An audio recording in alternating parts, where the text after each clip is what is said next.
And so to assist schools in this regard, it's my pleasure to hand you over to Dr. Kelleher and to Dr. Collins, who'll give us further insight into the operation of the school's pathway for COVID-19 from the public health HSE perspective. So Abby, I'm going to hand over to you to start off. Thanks. Much, Noreen, and thanks for the opportunity of hosting this webinar and for allowing us to present and to come and talk to you today about schools opening and public health involvement in COVID-19. And I would just like to endorse the hard work that has gone into the school preparations for opening. I know that this year is probably quite unique for many principals in terms of all the demands on them, both with regard to the leaving certs and the changes there, and then to think about how to safely reopen in the context of COVID-19. A huge amount of work and effort has gone on behind the scenes to help enable that to happen, to provide the advice and the recommendations, and for yourselves then to be able to implement that. And that is so important that that has been done and that has been implemented as best possible within the school settings, and will definitely stand to the schools in terms of being able to continue to open and operate safely. And as we know, and I'm sure I'm preaching to the converted, having open schools is really important for children, for their health and social well-being, just as much as their scholastic learning.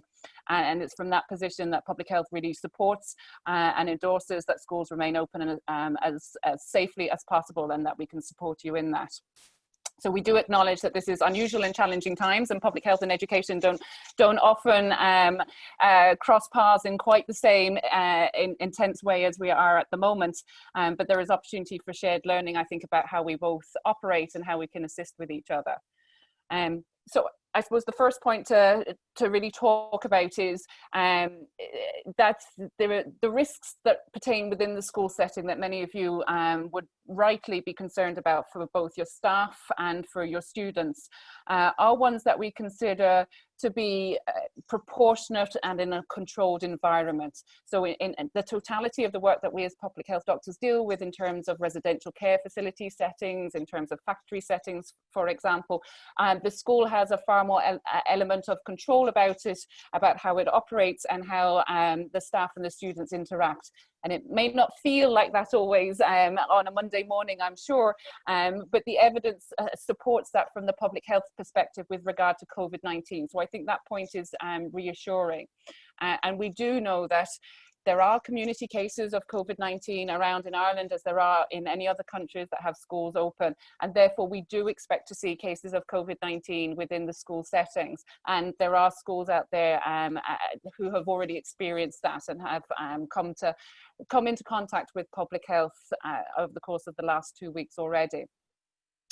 However, what we do know is that if we can do as much as we can to make sure that we keep our community levels as low as possible, and that we facilitate both staff and students being outside of the school setting if they're concerned about symptoms, that helps keep the school as safe as possible. We then have the measures recommended for isolation if you are concerned about anyone who has symptoms, such those students or staff members can be appropriately isolated from the setting and returned to their home to follow-up care. And we know that in those contexts, with the risk mitigation measures that you're putting in place, for example, the physical distancing, for example, the hand hygiene, for example, the mask usage, that those elements really show, where we have looked at outbreaks internationally, that the level of spread between people is very, very low, and that particularly the transmission between child to child and anyone who's been infected is very low, and from child to adult staff member is very low. So there is evidence out there that we do have, and that evidence is reassuring within the school setting. So I do think there is a lot that we can breathe and be reassured about, that the school opening process with the mitigation measures is a controlled and safe environment for everyone. So as I said, those mitigation elements, the physical distancing is so important to try and maximize as best we can the physical distancing. And I know you've gone to huge efforts to implement that as much as possible. From a public health perspective, that is really important. The hand hygiene is really important, and the recommendations of when staff and students should engage in that. The recommendations for that mask wearing is also really important, and the respiratory and hygiene etiquette. And it is this package together that makes the school environment a safer environment. So those are the elements that we will really critically look at when we are notified of any cases in a school and have any concerns with regard to COVID-19 within a school setting. So I can't reinforce enough how much your implementation as best you can of all of those measures will really stand to you to keep your school as safe as possible. So thank you for your efforts with that. I suppose coming to the experience that you might have with a query case of COVID-19, there are recommendations, as you all well know, that if someone has symptoms which could be consistent with COVID-19, that those children or staff members should be excluded from the school setting, kept safely and treated obviously with respect as you would do. And as soon as is safely possible for a parent to collect a child, that they would go home and that they would undertake an assessment. They would contact their GPs and undertake an assessment with their GP. Now, at that stage, we don't consider that they are definitely a COVID-19 case, and they need to have assessment with their general practitioner to see do they meet the criteria for testing for COVID-19. And that's a really important stage for us to take, because many children, particularly younger children, will have symptoms that could be considered that to be consistent with COVID-19, but they might not have the full complement that is required for the testing process. For example, you know, some symptoms of just a runny nose would be very common amongst a lot of children, but not a reason for testing for COVID-19 and not a reason for exclusions or widespread exclusions. So we do consider that any child excluded is not deemed in your mind to be a definite case of COVID-19, because that is not how we consider them. They need to be assessed by the general practitioner, and they'll undergo testing if that is deemed appropriate. It is at that stage that they are then a query case of COVID-19. And if there are any other household contacts of that child within the school setting, it is at that point that they should too be excluded as a precautionary measure. So it's only when someone's undergoing that testing, authorised, sanctioned by the GP, that any other siblings should be removed. That's the only action then that needs to happen until we have a test result. And the reason for that is that the test positivity rate for COVID-19 tests is around 2% at the moment. So that means 98 out of 100 tests, 100 tests undertaken for people with COVID-19-like symptoms are negative. They are not COVID-19. So it's really important that we don't keep excluding and worrying lots of people when the chance, even once they've been sent for a test, of them being positive is still actually very low. So that's another thing that should reassure you about seeing these children with symptoms that you are concerned about, that the actual outcome of them being COVID-19 is still not a guaranteed outcome by a long way. But there will be some children or staff members who are diagnosed as COVID-19 positive. And it's at that stage that the HSE will contact those individuals and they will undertake a series of questions with them. And it's at that point that they will be identified as being within the school setting. Any child or adult who's within the school setting will be referred to departments of public health, and we will look into that further. Now, it may be that with the information that we have through talking to the case, it is determined that there are no actions required within the school setting because they may not have been within the school setting in the infectious period. So we look very carefully at when they had developed their symptoms and where they've been at that time. And if they haven't been within the school setting, then there might be no need for any actions at that time. However, if they have been within the school setting, then public health will contact the school principal and will undertake a public health risk assessment. And this is really, I suppose, a posh title for us asking you lots of questions, really. And there is a structure to the questions that we ask, and there is a purpose for the questions that we ask. And that is really for us to identify who within the school setting might have been exposed to the infection of COVID-19 and who might need to be excluded and tested. And And this really is not a simple tick box exercise. So each school's public health risk assessment will be slightly different. And the outcome of that in terms of if any exclusions of children are required to be made, or how many exclusions of children and staff members are required to be taken, will vary depending on that risk assessment. Because it will depend on features like how symptomatic the child was when they were in the classroom in the school setting, or how long they were in that setting, and how much mingling took place within that setting. And for example, we look at the flow pathways of people into the school and around the school, and what they do at break times and lunch times. And are there some shared lessons? Are there shared activities in different spaces, and what those risks are? So it is very unique to each class, to each school, to each setting, and that's why there is no simple comparison that you can make between schools, and why it's undertaken as an individual public health risk assessment.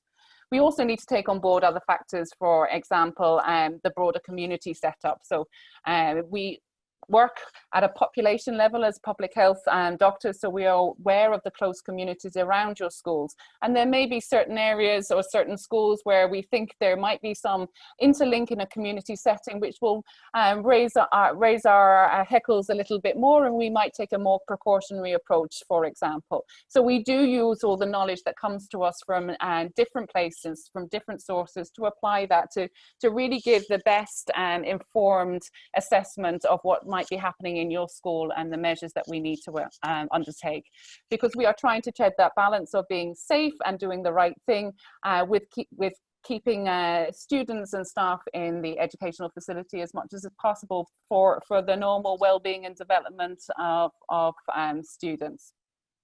So it's a difficult judgment. It requires a lot of questioning, and unfortunately we do ask all those questions, and there has been communications, I know, that have gone out to help try and prepare you for the fact that we will come asking a lot of those questions. And then after that time, when we've got that information together, then public health will make a determination as to who is the close contacts and who need to be excluded. And that is really a judgment that's made by the public health doctors, the medical officers of health. It's not one that we expect yourselves, principals, or any school teachers to make. It is part of a discussion. You inform that heavily, absolutely. But that's why we ask to have the public health risk assessment done first, and not for yourselves to decide and exclude people before having talked to public health, for example.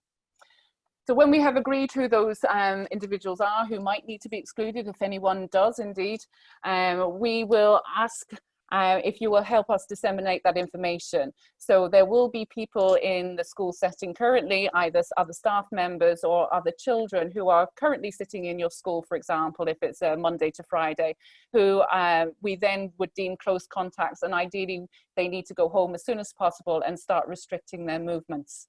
Now, everything needs to be done respectfully and safely, and so those students, it may well be, depending on the timing and how fast parents, for example, can safely get back to take those students home, they may well still be in the school facility for a while. But they are, if they are asymptomatic, have no symptoms at all, which is what we expect for close contacts, then that is a safe place for them to be.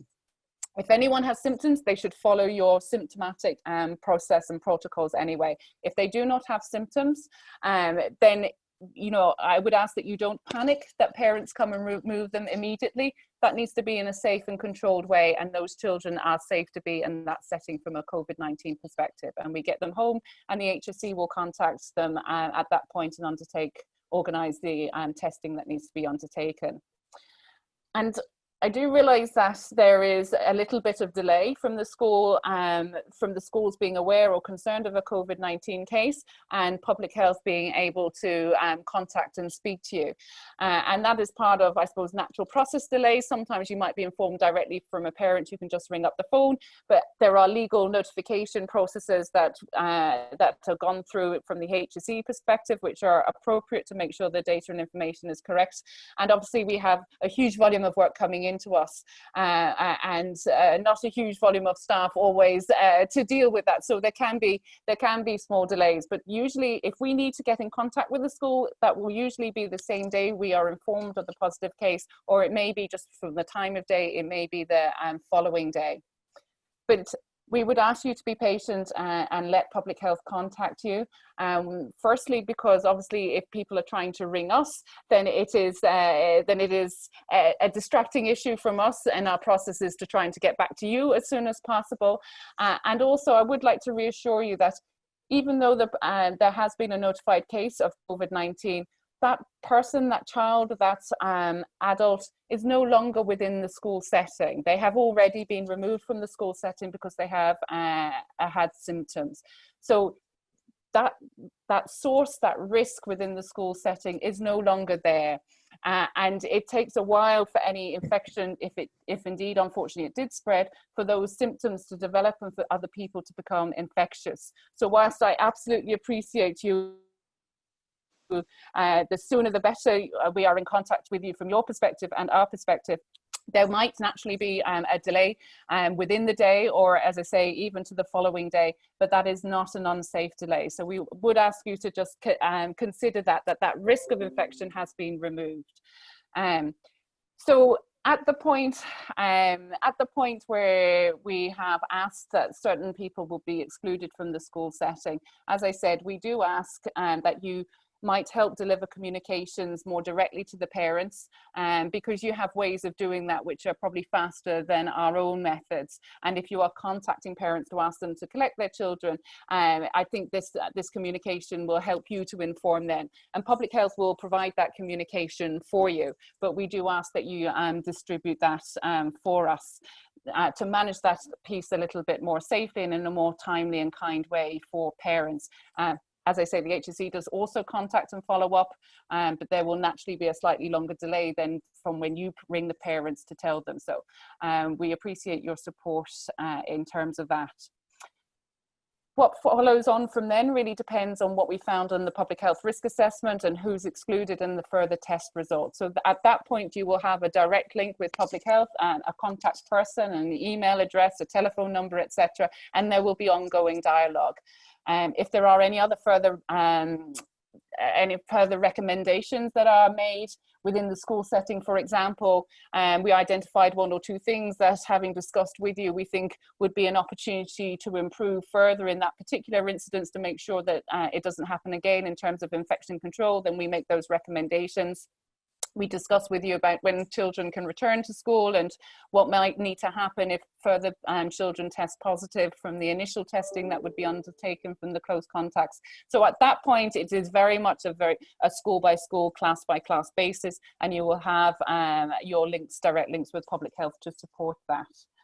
So I suppose from the public health perspective, that's really an overview from sort of start to finish, I suppose, or start to continued engagement with public health and how we might come in.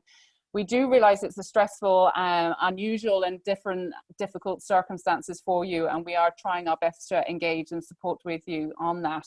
And some of the feedback that we've had already from schools has been very positive about the interactions. We've learned things about your school settings, and I'm sure you've learned things about how we work. And I hope we can continue with that shared learning to improve the safety and well-being for us all, for the school settings and for the children and staff particularly.